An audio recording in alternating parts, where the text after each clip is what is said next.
Entonces, muchachos, mucho gusto. Mi nombre es José Luis Olivera y soy residente de primer año por parte del programa de Medicina Crítica y Cuidado Intensivo de la Universidad de Manizales.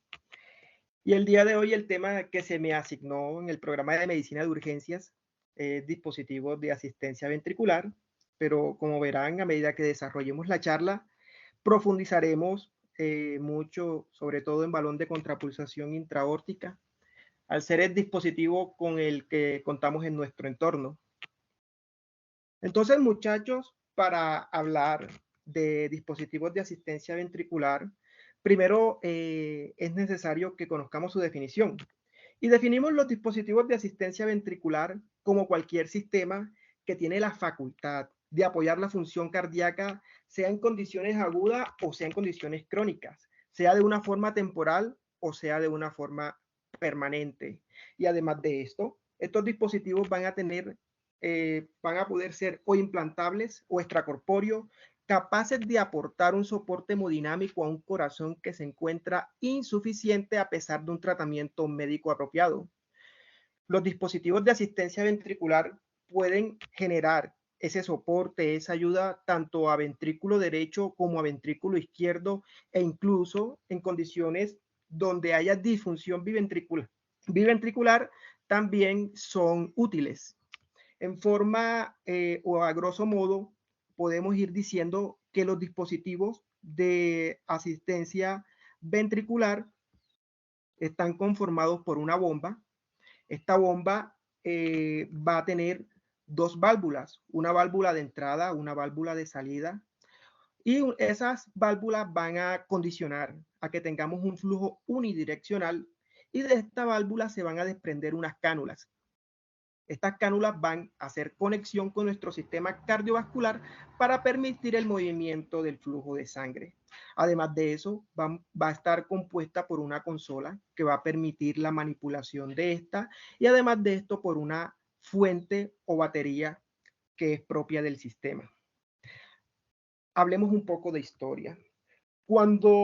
En el año de 1963, el doctor Liotta era un argentino, fue el primero que implantó un dispositivo de asistencia ventricular. Esto lo hizo en Texas. Y para el año 64 del siglo anterior, inicia el programa de corazón artificial en Estados Unidos. Entonces, muchachos, con el inicio de este programa de corazón artificial en Estados Unidos, aproximadamente más o menos en los años 80 se genera un disparo en la producción de dispositivos de asistencia ventricular. Y los primeros que tenemos son los dispositivos de primera generación.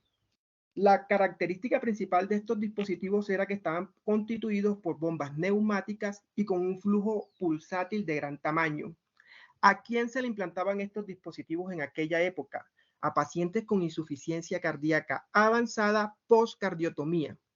Y estos dispositivos tenían cierta debilidad o cierta desventaja, y es que necesitaban un flujo pulsátil de gran tamaño, lo que requería grandes volúmenes, que estos pacientes requirieran grandes volúmenes, y además de eso era un procedimiento profundamente cruento al momento del implante. Dentro de los dispositivos más prototípicos de esa época tenemos el HeartMate, tenemos el Lionheart, tenemos el Berlin Heart. Y a medida que los años iban pasando, nos damos cuenta que en los años 80 ya la FDA en Estados Unidos aprobó por primera vez, en los años 80, la utilización de dispositivos de asistencia ventricular y lo aprobó para pacientes con insuficiencia cardíaca terminal. Para el 94 ya la FDA aprobó los dispositivos de asistencia ventricular circulatoria como una terapia de tránsito a trasplante. Para el 98 ya los dispositivos se podían utilizar totalmente implantables. ¿Qué comenzaron ellos a notar? Que esos pacientes que estaban en una insuficiencia cardíaca terminal y que se utilizaban dispositivos de asistencia ventricular en un plazo de tiempo corto, ellos notaron que uno, había una mejoría en las variables hemodinámicas de los pacientes, que dos, los signos de insuficiencia orgánica de los pacientes comenzaban a mejorar, tres, que la calidad de vida de los pacientes también tenía una tendencia a la mejoría y cuatro, que yo podía tratar el paciente de una forma ambulatoria. Entonces, como se evidenció eso cuando se utilizaban en un corto plazo de tiempo, la pregunta siguiente era, bueno, ¿y si yo utilizo un dispositivo de asistencia ventricular en un periodo de tiempo más largo en un paciente con una insuficiencia cardíaca avanzada y que no sea subsidiario de trasplante cardíaco? Y es ahí cuando nace nuestro estudio REMATCH, que se publicó en el 2001. El estudio REMATCH, muchachos, escogió un grupo muy selecto de pacientes. Escogía pacientes con insuficiencia cardíaca clase 4, según NIHA, y que habían recibido terapia con IECAS, terapia con digoxina, terapia con diuréticos y terapia con beta bloqueadores por un periodo de tiempo de 90 días y que luego de esos 90 días nuestro paciente no mejoraba. Además de eso, escogieron pacientes con fe reducida, 25% o menos, pacientes con un consumo de oxígeno máximo de 12 mililitros por kilo y pacientes que en forma obligatoria requerían terapia inotrópica continua por hipoperfusión tisular o soporte cardiovascular por caída en cifras tensionales. ¿Y qué definieron ellos como pacientes que no eran subsidiarios a trasplante cardíaco? Pacientes mayores de 65 años de edad. En realidad, esta fue la principal variante que contraindicó el trasplante cardíaco en los pacientes. Además de eso, sus otras comorbilidades como diabetes mellitus asociado a un daño a órgano blanco, una enfermedad renal crónica con una creatinina superior a 2.5 miligramos entre decilitros o otras condiciones clínicas que impidieran que el paciente pudiera ser candidato al trasplante cardíaco. En total, en el estudio, ellos cogieron 129 pacientes. De esos 129 pacientes, se abrieron dos brazos. Un brazo que contaba con dispositivos de asistencia ventricular izquierda y ese brazo estuvo completado por una muestra de 68. Y el otro brazo era una muestra de 61 y eran pacientes que recibían terapia médica óptima. Ellos llegaron a la conclusión que cuando se murieran 92 pacientes de los 129 que escogieron, inmediatamente se suspendía el estudio. Y vaya bueno los resultados. Pues aquí vemos las características de los pacientes. Vean que las edades oscilaban 68 más o menos 8.2 o 66 más o menos 9.1. Pueden darse de cuenta que todos son mayores de 65 años, que fue el criterio que utilizaron para la contraindicación del trasplante cardíaco. También una tendencia un poco superior hacia el sexo masculino, pero en realidad cuando miramos variables hemodinámicas, cuando miramos conciliación medicamentosa, cuando miramos clasificación AJA e incluso cuando miramos los test psicológicos que se les aplicaban a los pacientes, las diferencias entre un grupo y el otro no eran marcadamente significativas.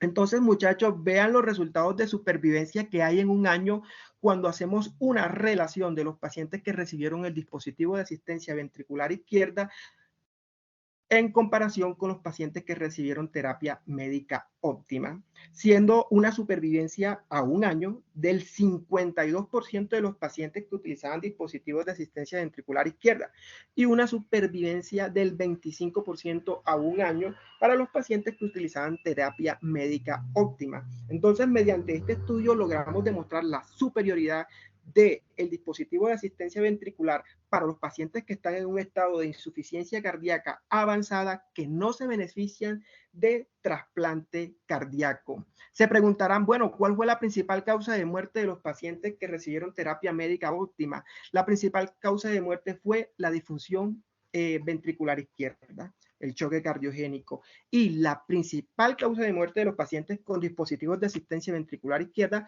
era primero la sepsis. Hacían sepsis, hacían infecciones de foco endovasculares por el dispositivo y la segunda que llamó un poco la atención, que era la disfunción mecánica del dispositivo de asistencia ventricular. Recuerden que el REMATCH se hizo con dispositivos de primera generación y uno de los prototipos que más se utilizó cuando se realizó el estudio es el HeartMate. Entonces, muchachos, a medida que iban pasando los años, pues se iban perfeccionando nuestros dispositivos. Ya contábamos con dispositivos que eran de menor tamaño, de mayor durabilidad, y además de eso, se comenzaron a utilizar conceptos como paciente portador de dispositivo de asistencia ventricular ambulatorio. Una serie de conceptos nuevos comenzaron a nacer dentro del campo de la medicina. Y de los dispositivos prototípicos de segunda generación, tenemos el HeartMate 2 y el TinderHeart. Seguían pasando los años, muchachos, y para hoy, en nuestros últimos 10 años, contamos con dispositivos aún más superiores que los que le mencioné anteriormente. Dispositivos con mayor portabilidad, dispositivos de mayor durabilidad, dispositivos de mayor fiabilidad y algo muy importante con una baja incidencia de fallos, que fue el problema del rematch, que el dispositivo se hacía disfuncional y el paciente fallecía.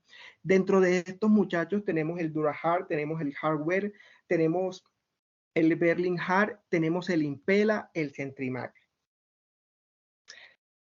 Pero en nuestro medio, ustedes se darán cuenta que prácticamente con el único dispositivo que contamos es con el balón de contrapulsación intraórtica. Y en esto es que vamos a hacer hincapié en la charla. Entonces, muchachos, comencemos hablando un poco de historia. Uno creería que el principio fisiológico del balón de contrapulsación intraórtica es reciente. La respuesta es no. Ese principio de aumento diastólico se conoce desde los años de 1950, cuando los hermanos Kantrowitz, utilizando o realizando experimentos en perros, cogían la hoja izquierda del hemidiafragma del perro y lo adherían a la aorta torácica descendente. Algunas fibras diafragmáticas iban en un sentido paralelo a las fibras del ventrículo y algunas fibras del diafragma iban en sentido perpendicular y a las fibras del ventrículo. Cuando ellos cogen y le insertan también un electrodo de plata, ese electrodo de plata lo que hace, en realidad utilizaban dos y lo que hacía era estimular el nervio frénico para generar contracción del músculo diafragma. Ellos notaron dos cosas: que cuando realizaban la contracción de este músculo diafragmático, en diástole había un aumento en el flujo sanguíneo de las ramas que derivaban de la arteria aorta. Y también notaron que había una potencial sensibilidad de las arterias coronarias al aumento diastólico secundario a la contracción del músculo diafragma. Y esta fue la base para que se siguiesen desarrollando experimentos a tal punto que para el año 1963 ya contábamos con el prototipo que utilizamos actualmente. Para el 63 teníamos un tubo de látex estéril y un tubo de látex que era expansible, que se introducía dentro del vaso, y este tubo de látex era llenado en aquella época por CO2. Para luego, en el año 1967, el doctor nuevamente Kantrowitz extrapolar este experimento y cambiar varias cosas. Uno, reemplazar ese tubo de látex por un balón o por un globo. Y lo segundo, no utilizar CO2, sino que utilizar helio. Él, en el año 1967, evidenció que había una ventaja cuando se realizaban esos cambios. Eso lo hizo nuevamente en experimentos caninos, pero en ese año 1967 ya era el momento de experimentar en humanos. Y fue allí cuando realizó el primer implante de balón de contrapulsación intraórtica en una mujer de 45 años con shock cardiogénico secundario a una cardiopatía isquémica aguda, que recibió contrapulsación intraórtica durante 7 horas, logrando una resolución del choque y sobreviviendo hasta la alta hospitalaria. Y es aquí cuando se dispara la producción de estudios con respecto al IABP. Entonces, muchachos, no profundizando más en la historia, para el 2023, ¿qué tenemos? Tenemos un dispositivo que es de fácil asistencia, que es asequible, que cuenta con una disponibilidad superior cuando hacemos la comparación con otros, pero también tenemos un dispositivo que hoy actualmente es muy controvertido su uso y que genera también mucha discusión dentro del ámbito médico científico. Entonces, muchachos, antes de hablar de dispositivos o del IABP, conozcamos primero sus principios fisiológicos. Entonces, a grosso modo, podemos decir que el dispositivo, cuando se insufla el balón, nos genera un aumento diastólico con un aumento en la presión de perfusión coronaria, y que cuando se desinfla, vamos a tener una disminución de la poscarga, que me va a conducir a que yo tenga un aumento en mi gasto cardíaco de 0.5 a 1 litro minuto. ¿Qué sucede en forma específica cuando mi balón se insufla? Lo primero que voy a tener es una disminución de la presión arterial sistólica. La pregunta es, ¿por qué se disminuye la presión arterial sistólica? Por dos mecanismos. El primero, por una onda de presión intraórtica que se genera a nivel del ventrículo izquierdo, y lo segundo, por una segunda onda de presión intraórtica que se genera cuando el balón se infla. Estas dos ondas de presión intraórtica al final terminan generando o viajando vía los receptores que se encuentran allí en esa posición cercana y me van a generar una disminución de la resistencia vascular sistémica de mi paciente con una disminución de la presión arterial sistólica. Pero voy a tener también un aumento de mi presión diastólica que al final me va a llevar a un aumento de mi presión arterial media. Y esto me va a llevar a que yo tenga un aumento en la presión de perfusión coronaria. Y aquí me voy a detener un momento porque es que para entender los principios fisiológicos del balón de contrapulsación intraórtica, yo debo conocer los principios fisiológicos de la circulación coronaria. Y entonces tengo que conocer cuáles son los determinantes de mi presión de perfusión coronaria. Los determinantes son, uno, la presión aórtica que se genera a nivel de la raíz de la aorta, y el segundo es la presión de mi ventrículo izquierdo. Pero también tengo que conocer cuáles son los determinantes de mi flujo sanguíneo coronario. Y uno, el que previamente mencioné, la presión de perfusión coronaria, y el segundo determinante del flujo sanguíneo coronario es la resistencia vascular coronaria que se genera en la microvasculatura de mi músculo cardíaco. Ojo, en condiciones normales, en condiciones de un corazón no enfermo, si yo le implanto un balón de contrapulsación intraórtica y mediante este aumento de principio de presión diastólica aumento mi presión de perfusión coronaria, eso no se va a relacionar en una manera directamente proporcional a que yo aumente mi flujo sanguíneo coronario, porque es que mi circulación coronaria tiene la capacidad de autorregularse. Autorregularse es que aumenta o disminuye su resistencia dependiendo cómo se encuentre la presión de perfusión coronaria. Entonces, el beneficio máximo del balón de contrapulsación intraórtica serían aquellos pacientes que tienen un agotamiento de su capacidad de autorregulación de su circulación coronaria. Porque si ya esa capacidad de autorregularse se encuentra inhibida, ahí sí un aumento en la presión de perfusión coronaria va a ser directamente proporcional a un aumento en el flujo sanguíneo coronario. Ahora la pregunta es, ¿qué pacientes tienen ese agotamiento de su capacidad de autorregulación? Uno, pacientes con enfermedad coronaria aterosclerótica. Dos, pacientes que tienen infarto agudo del miocardio. Tres, pacientes que tienen cualquier patología que induzca un aturdimiento cardíaco. Entonces, en estos pacientes sí puede que exista un beneficio hemodinámico en cuanto al uso del balón de contrapulsación intraórtica por la ausencia de capacidad autorregulatoria coronaria. Y todo esto me va a llevar al final a lo que yo quiero, un aumento en el suministro miocárdico de oxígeno. Ahora veamos qué sucede cuando se genera un desinflado del balón. Entonces, muchachos, lo que vamos a tener es una disminución de la poscarga. Entonces, la pregunta es, ¿por qué se disminuye la poscarga? Y aquí aclaro que el principal principio fisiológico del balón no es la movilización masiva de flujo sanguíneo, sino que esta disminución de la poscarga se reduce por una disminución de la impedancia aórtica efectiva y además de eso, se disminuye también por algo que se conoce como efecto de vaciado. En ello se genera algo que se llama efecto de vaciado por la caída en la presión arterial sistólica y eso también lo vamos a conocer como efecto de Winckexel. Esto me va a llevar a que yo tenga, naturalmente, un aumento del volumen sistólico. Y ese aumento del volumen sistólico también, en cierto grado, está proporcionado porque yo tengo una contracción isovolumétrica del ventrículo izquierdo más corta. Y aquí me voy a detener un poco.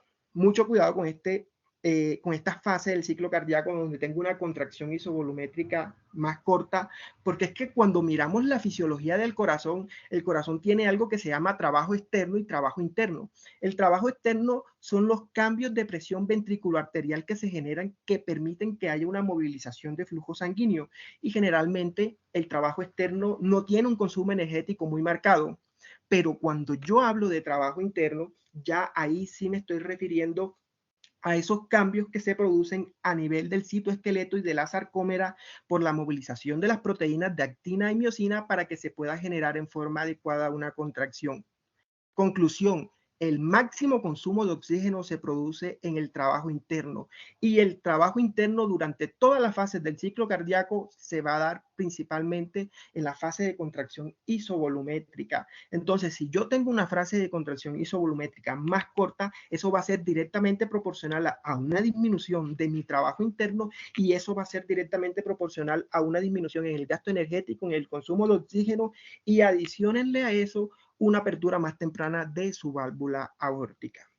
Todo esto va a condicionar a que yo tenga, una disminución de mi volumen telediastólico con una disminución de mi presión telediastólica, y también voy a tener una disminución en mi presión telesistólica con un aumento de mi volumen sistólico y con un aumento en mi fracción de eyección. Y todo esto me va a llevar a que se genere una disminución en la demanda miocárdica de oxígeno. Veámoslo ahora en forma conjunta. En estas tablas pueden apreciar ustedes que tenemos tres curvas. Tenemos una curva que hace referencia al flujo sanguíneo coronario. Tenemos una segunda curva que hace referencia a la presión aórtica. Y tenemos una tercera curva que hace referencia a la presión que se genera en mi ventrículo izquierdo. La gráfica está partida en dos, donde tenemos un paciente que sí se encuentra asistido por IABP y tenemos un paciente que no se encuentra asistido por IABP. Y debajo de la curva, en este caso debajo de esta curva, vamos a tener algo que se llama índice de presión de tiempo diastólico. Y debajo de esta curva vamos a tener esta área que representa el índice de tensión tiempo. El índice de presión tiempo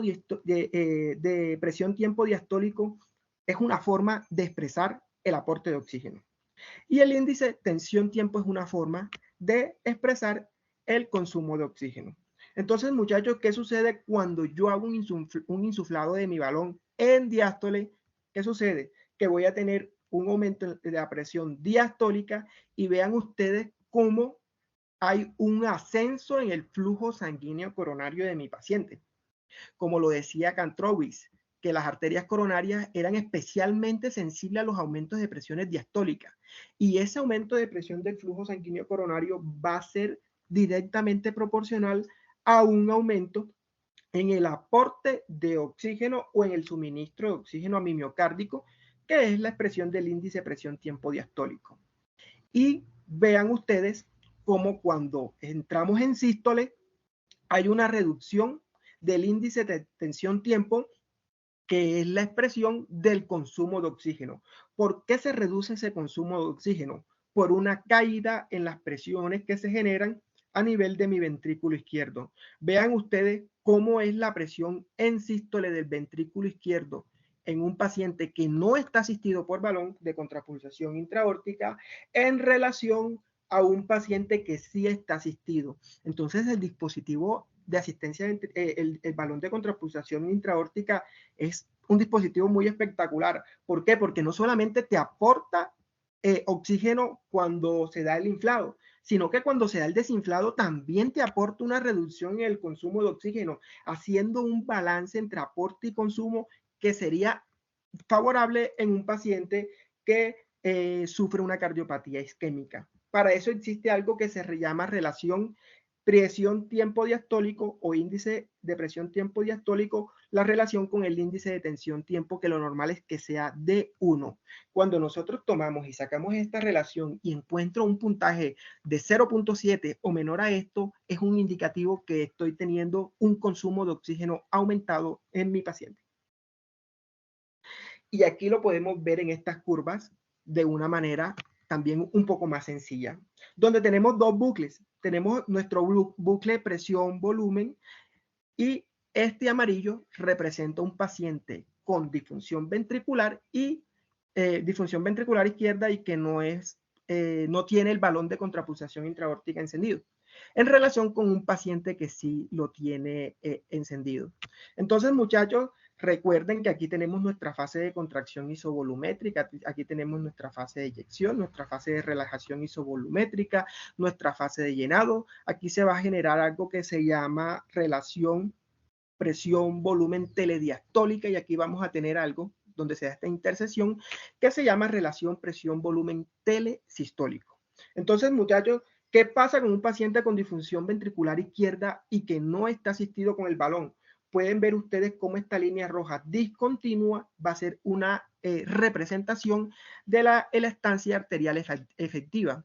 Vean ustedes cómo se encuentra pronunciada, es decir, vamos a tener un aumento de la poscarga, porque acuérdense ustedes que la elastancia de la aorta es un determinante de la poscarga, junto con la resistencia vascular periférica y junto con las presiones sistólicas de mi ventrículo izquierdo. Entonces, vean que tengo una elastancia arterial efectiva aumentada, es decir, una poscarga aumentada. ¿Y qué sucede cuando tengo una poscarga aumentada? Voy a tener un volumen, una fracción de eyección también reducida. Porque acuérdense que el volumen sistólico va a ser la relación que existe entre el volumen telediastólico con el volumen telesistólico. Entonces, cuando yo cojo y hago el encendido del balón de contrapulsación intraórtica, ¿qué sucede con la elastancia arterial efectiva? Se reduce. Y al reducirse esta elastancia y al reducirse la poscarga, ¿qué sucede con la fracción de eyección y con el volumen sistólico? Nuevamente se aumentan. Vean la comparación de este bucle presión-volumen azul con respecto al amarillo. Y se preguntarán qué sucede con la inotropía. Bueno, muchachos, con la inotropía no sucede nada en absoluto. La inotropía es expresada aquí con esta línea grisecita y no hay ningún tipo de cambios en ninguno de los dos grupos de pacientes. Consumo de oxígeno. Nos vamos al segundo bucle, presión-volumen. ¿Qué sucede con el consumo de oxígeno? Vamos a tener una reducción en el consumo de oxígeno en el paciente que se le enciende el balón de contrapulsación intraórtica y este va a estar expresado por esta área azul que pueden evidenciar. En cambio, el paciente que no tiene encendido el balón de contrapulsación intraórtica, el consumo de oxígeno va a ser superior y va a ser expresado por esta área amarilla que se conecta también con esta área azul. Ahora, muchachos, entrando un poco más a fondo, conozcamos nuestra consola. Nosotros tenemos una consola y la consola va a estar conformada por tres líneas. Una línea que representa la curva de electrocardiograma, una segunda línea que representa la curva de presión arterial y van a tener una tercera línea que va a representar el inflado y el desinflado de nuestro balón.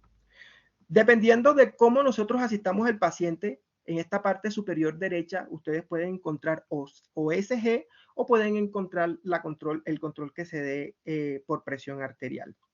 De todas las formas en que podamos asistir, una de las que más frecuentemente se usa es mediante electrocardiografía. Pero también podemos hacerlo mediante presión arterial aórtica. Vean ustedes, muchachos, cómo por cada 2 latidos cardíacos nativos tenemos una asistencia. Y es lo que nosotros llamamos el 2-a-1. Y presten mucha atención a este pico diastólico que se genera con el uso del balón, que es incluso superior al pico sistólico y es por el aumento en las presiones diastólicas que es el efecto de los efectos principales que se producen con el balón de contrapulsación intraórtica. Nosotros también vamos a poder tener la facultad de tener un inflado, un desinflado o un inflado, y eso se puede hacer o en forma manual o se puede hacer también en forma automática. Y aquí tienen su curva de inflado y desinflado, cuando se infla el balón, cuando se desinfla el balón, y además de eso van a tener su botella de helio que les va a avisar el nivel de helio en cual se encuentre, y aquí también tenemos la representación del nivel de inflado del balón, el cual debe ser un 90% al diámetro de la aorta. Nuestras consolas actuales cuentan con alarmas, cuentan con circuitos, con alarmas que nos avisan cuando hay fugas en el circuito, cuando el balón se rompe y demás. Entonces, muchachos, hablando un poco de la activación, ya les había dicho que podemos hacerlo mediante el electrocardiograma o mediante la presión arterial aórtica. Mediante el electrocardiograma, ¿cuándo se genera el inflado? El inflado se genera o se activa durante el intervalo TP onda P y el desinflado se activa durante el intervalo onda R onda T. Ahora se preguntarán, bueno, y si yo tengo un paciente que está controlado mediante electrocardiografía y genera un cuadro de fibrilación auricular, las consolas más modernas tienen la facilidad de utilizar la onda R, se encuentre esta mediante una deflexión positiva o se encuentre esta mediante una deflexión negativa, y con esa onda sola generar una sincronía para inflado y desinflado del balón. Con el electrocardiograma tenemos el inconveniente que si tenemos un trazado que es inadecuado o si se desencadenan arritmias ventriculares que nos cambien el ritmo de nuestro paciente, ya ahí sí vamos a tener dificultad y se genera sincronía. Por control por presión aórtica arterial, nuestro balón de contrapulsación intraaórtica o el balón, el globo en la parte distal tiene un sensor de presión y va a utilizar la presión aórtica para generar un inflado durante la onda dicrota o para generar un desinflado previo al pico sistólico. Puede fallar si ustedes están utilizando un balón que no le corresponde al tamaño del paciente o si se encuentra en una posición que sea inapropiada. También tenemos una activación que puede ser manual o asincrónica y esa es una forma de control que la vamos a utilizar en nuestros pacientes que entran en parada cardiovascular, en parada cardíaca. Entonces hablemos un poco del balón. El balón lo hay de diferentes tamaños, lo hay de diferentes volúmenes y lo vamos a utilizar dependiendo la talla de nuestro paciente. Ese balón va a estar montado en un catéter que permite el monitoreo de la presión arterial y además de eso va a generar la transferencia, ahí se va a generar la transferencia de gas y específicamente de helio. ¿Por qué se escoge el helio? Porque el helio, en caso que se rompa el balón y entre en contacto con el flujo sanguíneo, es de los gases el que tiene menor potencialidad de generar fenómenos tromboembólicos. Entonces, por eso se escoge el helio.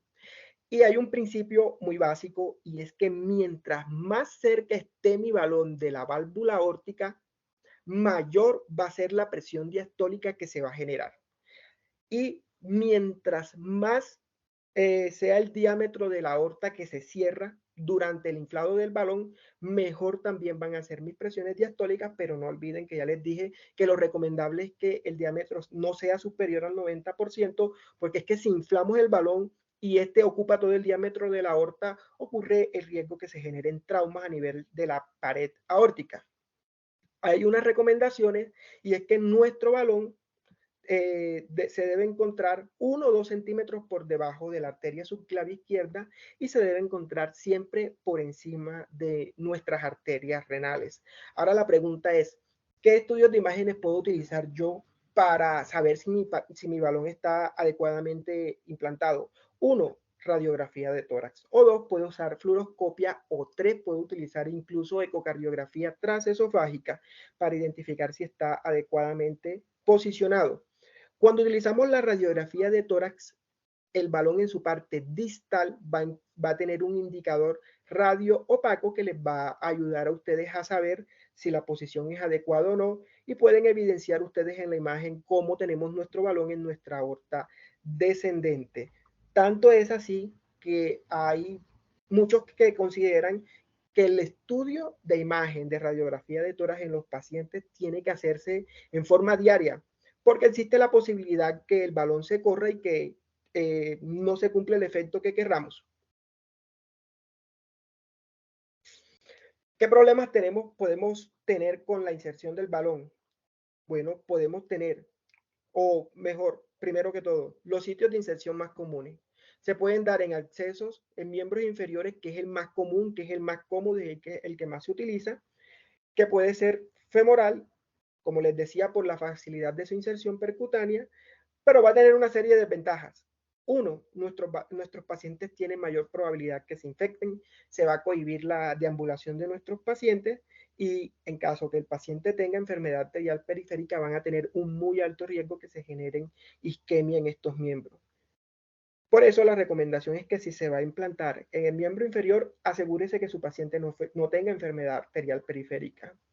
Y el otro sitio donde podemos hacer el implante del balón es a nivel de la subclavia.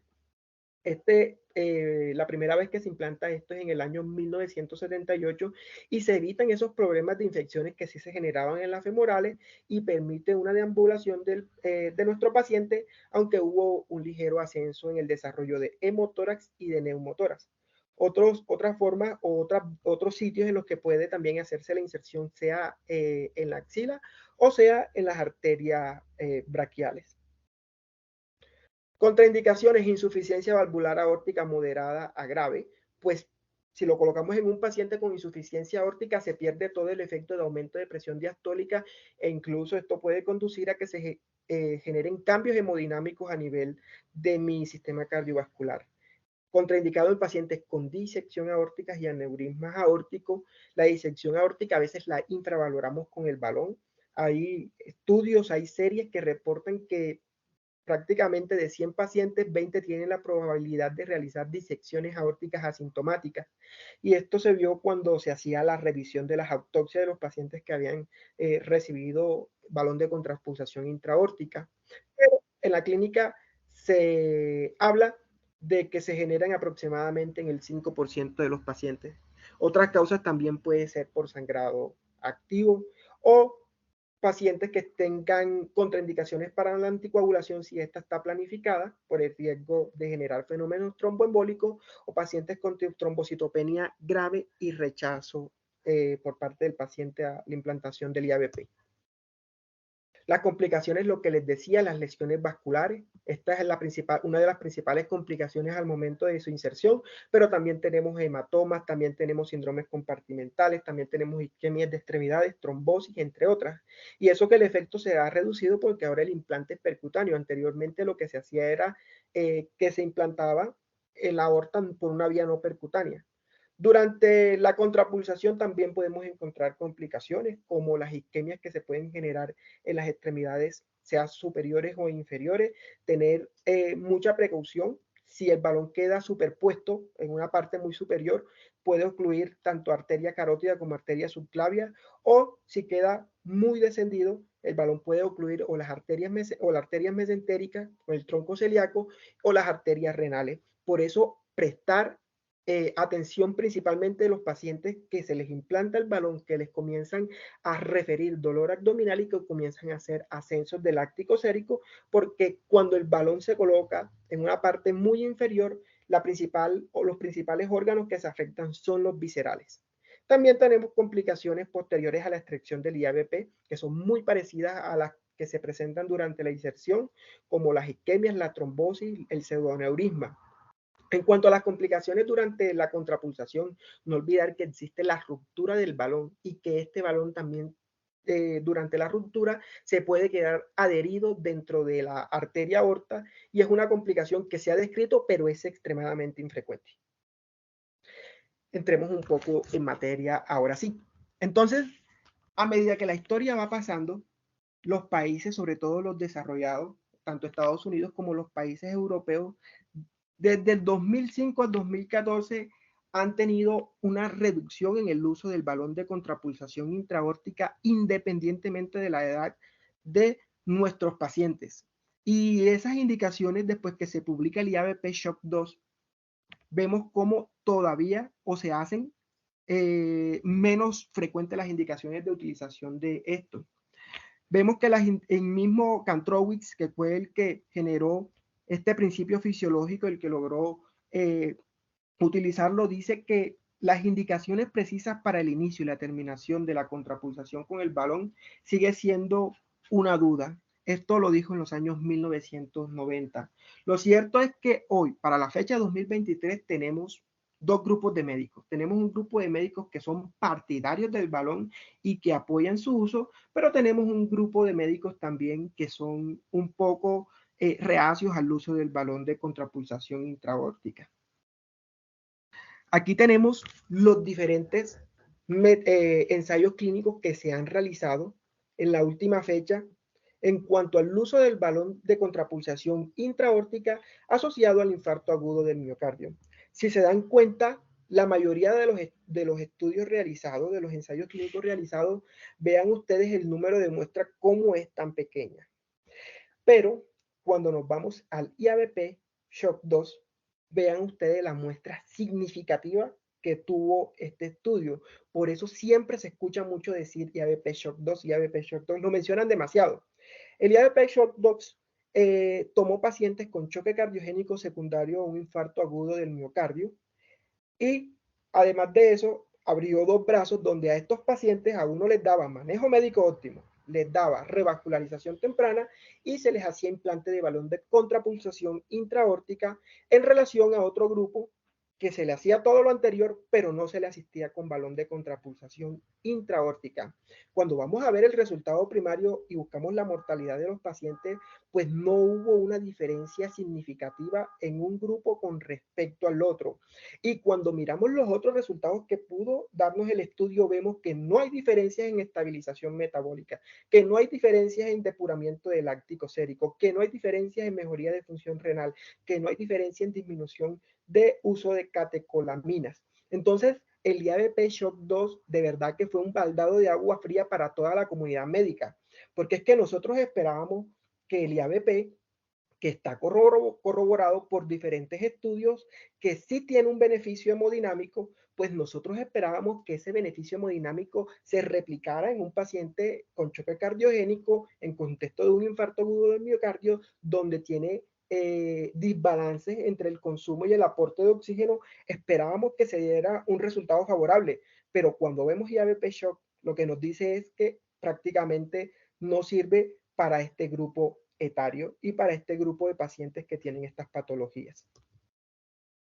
Tanto así de que en las próximas guías, después que sale el IABP Shock 2, hubo un fuerte castigo hacia el uso del balón de contrapulsación intraaórtica, porque es que para el 2013 la guía AJA que nos daba una recomendación 2A para el uso del balón en choque cardiogénico secundario a un infarto agudo del miocardio, y nos decía que puede considerarse el uso de este, pero fue fuertemente castigada para las próximas guías. Miren la guía que sale en el 2017, ya le castigan con una recomendación clase 3 y allí sí no recomiendan el uso del balón de contrapulsación intraaórtica para el manejo de pacientes con choque cardiogénico. Y cuando sale la guía europea para el manejo del infarto con infra-ST en el 2020, se sigue castigando el balón de contrapulsación intraaórtica, no recomendando su uso para pacientes con shock cardiogénico secundario a infarto agudo del miocardio. Y a mi percepción son un poco laxos al momento de dar la recomendación para el uso de IABP secundario, un shock cardiogénico secundario, una complicación mecánica de un paciente con infarto agudo del miocardio. Le dan una recomendación 2A, pero cuando ustedes analizan el estudio IABP Shock 2, ellos sacan todos los pacientes que generan complicaciones mecánicas secundarias a un infarto agudo del miocardio. Aquí nos encontramos otro estudio. Este es el IMPRES. El IMPRES es un estudio que se realizó en lo que hoy conocemos como Países Bajos, en Ámsterdam. Y el IMPRES lo que hizo fue que tomó una muestra un poco baja, 48, y abrió dos brazos. Pacientes con shock cardiogénico secundario a un infarto agudo del miocardio que se les daba asistencia con Impela, y pacientes con infarto agudo del miocardio y shock cardiogénico que se les daba asistencia con balón de contrapulsación intraórtica. Pero había una cualidad en estos pacientes que presentaban el shock cardiogénico, y la cualidad era que todos tenían un shock grave. Grave definido como una presión arterial sistólica menor de 90, requiriendo soporte cardiovascular y además de eso bajo ventilación mecánica invasiva. Cuando ustedes ven y analizan, vean que todos estaban bajo ventilación mecánica, vean que todos estaban bajo soporte con catecolamina, vean que no hubo diferencias entre el grupo que tenía inotrópicos con respecto al otro, y cuando miramos los resultados de mortalidad a 30 días, que era uno de sus resultados primarios, vemos que no hubo una diferencia estadística significativa entre un grupo y el otro. La mortalidad fue similar tanto en Impela como en balón de contrapulsación intraaórtica. Y cuando ellos miran la mortalidad a 6 meses en estos pacientes, tampoco hubo una diferencia significativa en ningún grupo y otro, siendo la mortalidad exacta en ambos grupos. Hablemos ahora de la relación entre el IABP y la falla cardíaca descompensada. Decimos pues, o creeríamos que las recomendaciones del IABP vienen en descenso, pero no. Si es cierto que la reducción se ha disminuido en choque cardiogénico secundario, infarto agudo del miocardio, pues hay otras patologías que están conduciendo a que estas recomendaciones vengan en aumento. Y uno de esos son los pacientes con insuficiencia cardíaca aguda descompensada con signos de hipoperfusión. Pero no se trata de que me llegue el paciente con falla aguda descompensada, tiene signos de hipoperfusión, métale balón de contrapulsación intraaórtica y mejore el paciente. No, esa recomendación no es así. Tenemos algo que se llama mejor respondedor. ¿Y cuál es ese paciente mejor respondedor? Ese paciente que tiene un índice cardíaco disminuido y que además de eso tiene un índice de potencia de salida cardíaca del ventrículo izquierdo mayor o igual a 0.03 vatios entre metros cuadrados. ¿Qué notaron ellos? Que cuando se encontraba esta variable hemodinámica, el paciente mejoraba.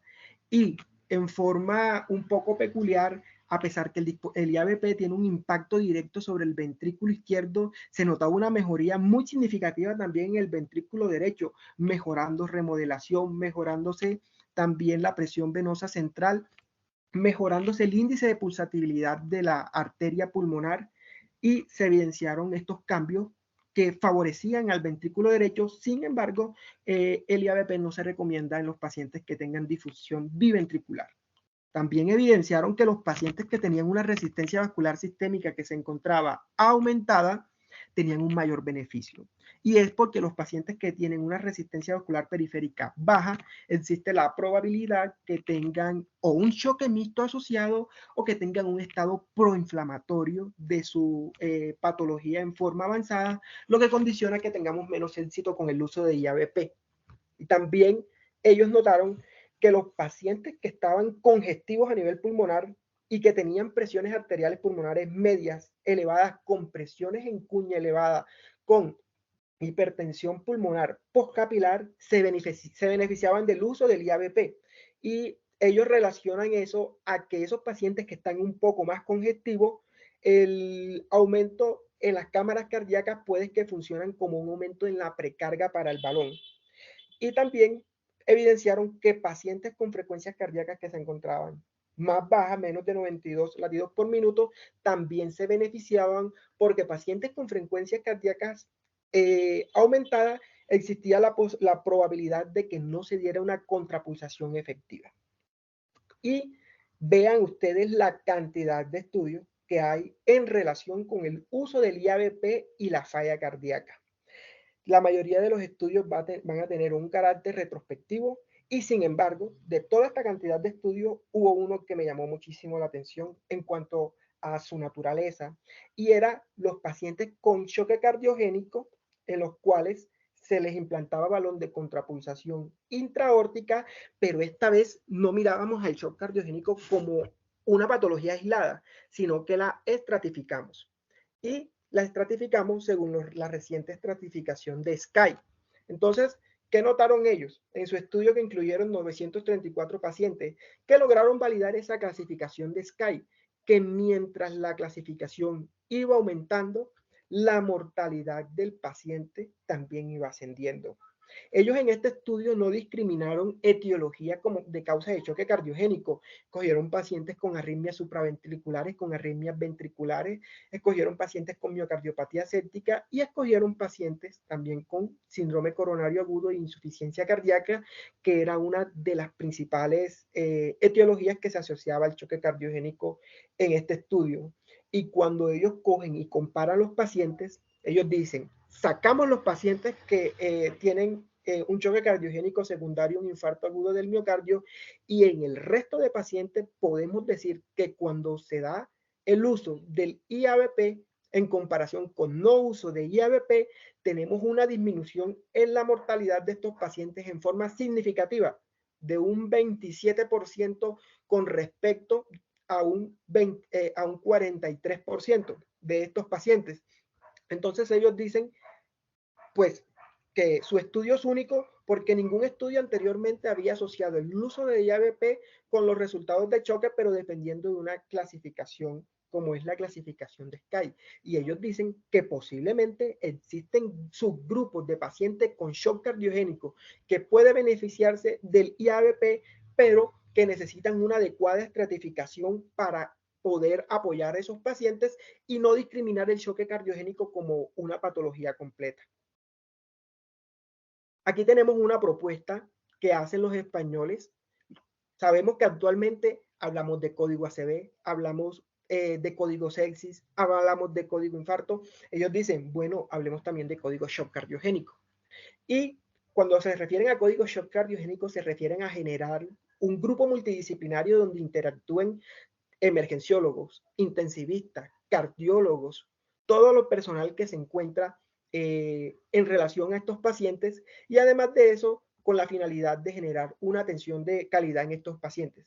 Y ellos hacen una propuesta, publicada ahora en el 2023, y la propuesta es que si tenemos un paciente con shock cardiogénico refractario, la pregunta es, ¿tengo disfunción biventricular o tengo disfunción ventricular izquierda? Ellos realizaron este estudio y a pesar de eso, ellos dicen, para una recomendación 2023, vea, si tu paciente tiene un shock cardiogénico secundario, un infarto y disfunción ventricular izquierda, que es la principal causa de choque, una de las primeras medidas es use balón de contrapulsación intraaórtica, aún sabiendo los resultados del IABP Shock 2. O ellos dicen, utilice Impela.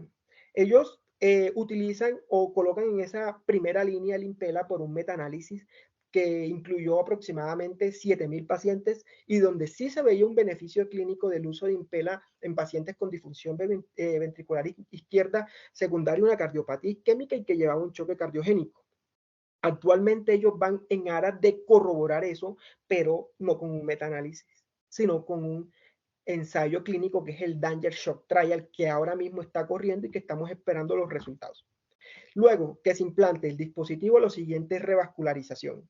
Si mi paciente mejora, retiro soporte, pero si mi paciente no mejora, ya ahí sí lo paso a ECMO. Y aquí lo colocan como un segundo nivel de soporte, pero ese paciente con choque cardiogénico que no mejora es un paciente que está entrando en un estado de insuficiencia orgánica aguda.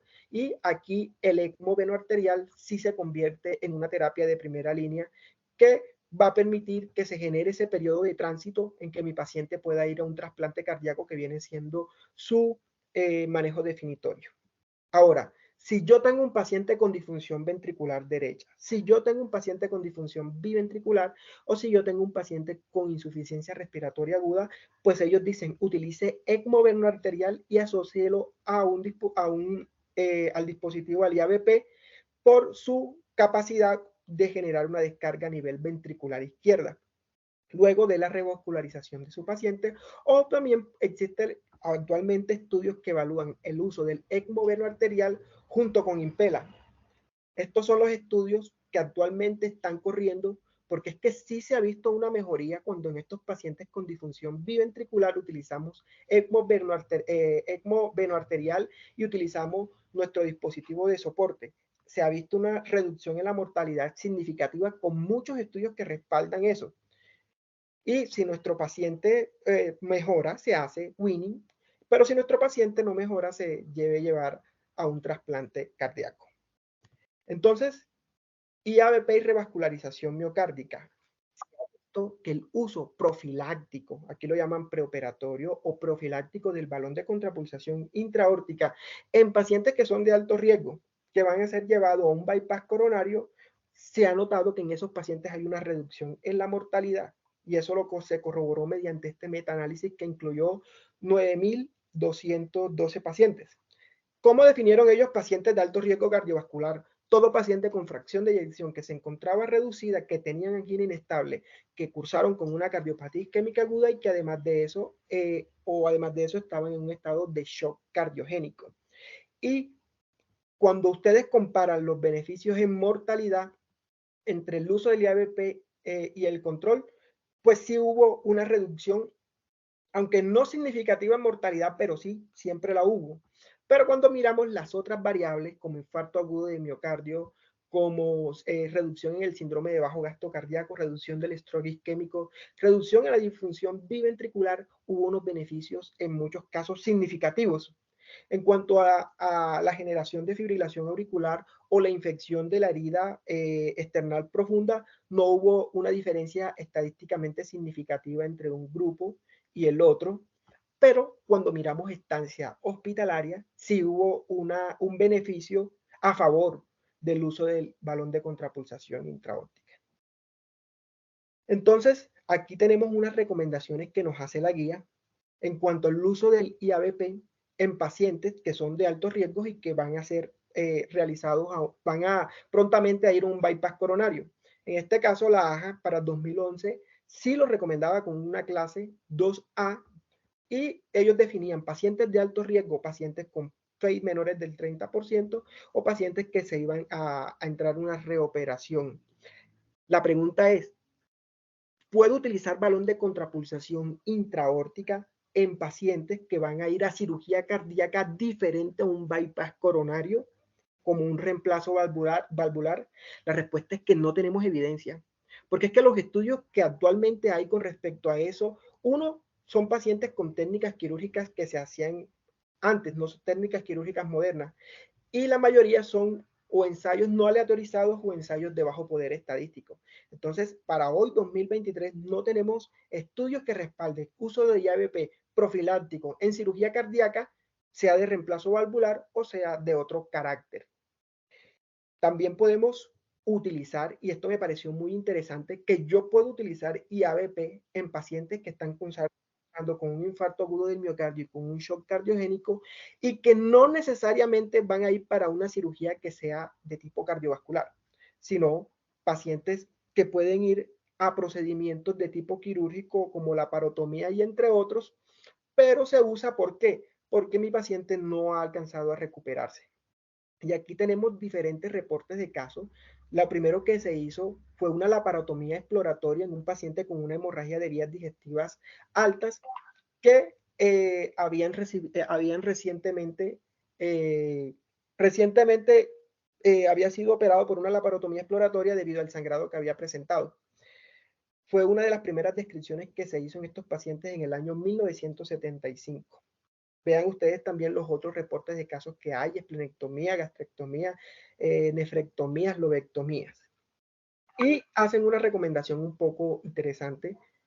Aquí, pues, los recomiendan en pacientes también con miocardiopatía periparto, pero no se atreven a dar un grado de recomendación en este grupo de pacientes. También se puede utilizar en pacientes que van a ir a intervención coronaria percutánea, siempre y cuando tengan factores de riesgo o sean pacientes de alto riesgo, como que haya un compromiso de grandes territorios de las arterias. IABP y ECMO. El ECMO como una terapia de asistencia circulatoria es muy buena. El ECMO permite una perfusión orgánica. El ECMO nos permite a nosotros, pues, que nuestro paciente entre en un periodo de tránsito a trasplante o entre en un periodo de recuperación. Pero el ECMO como un dispositivo de asistencia ventricular es muy malo, porque es que el ECMO lo que hace es que induce o genera que haya un aumento de la poscarga. Y ese aumento de la poscarga se genera por un flujo sanguíneo retrógrado proveniente de la cánula arterial. Ese aumento de la poscarga va a generar que haya una disminución del volumen sistólico con un aumento del volumen telesistólico y con un consiguiente aumento del volumen telediastólico. Ese aumento del volumen telediastólico, al final lo que me va a generar es que haya una dilatación de mi ventrículo izquierdo, a un aumento del consumo de oxígeno de mi ventrículo izquierdo y a un regular acople ventrículo arterial, pues se hace desfavorable. Y además de eso me puede inducir edema agudo del pulmón con lesión pulmonar. Entonces el ECMO venoarterial solo, como un dispositivo de apoyo a un corazón disfuncional, es muy malo. Pero cuando el ECMO lo asociamos al balón de contrapulsación intraaórtica o lo asociamos a otros dispositivos como el Impera, tenemos una mejoría bastante satisfactoria. Porque es que, ¿qué sucede cuando damos ECMO en un paciente con disfunción de ventrículo izquierdo? Conclusión final, tenemos un ventrículo que se encuentra sobrecargado. ¿Y qué tengo que hacer yo si tengo un ventrículo izquierdo sobrecargado? Pues simple y llanamente utilizar estrategias de descarga ventricular izquierda. Y esas estrategias de descarga ventricular izquierda lo puedo lograr mediante un dispositivo que me disminuya la precarga como el Impela o mediante un dispositivo que me disminuya la poscarga como el balón de contrapulsación intraaórtica, que cuando se desinfla va a tener un efecto de succión. Y vean ustedes que no es tan, vean ustedes cómo la distensión del ventrículo izquierdo durante un ECMO venoarterial puede ocurrir hasta en un 30 o un 70% de los pacientes. Y aquí, como la tabla anterior, lo que les expliqué.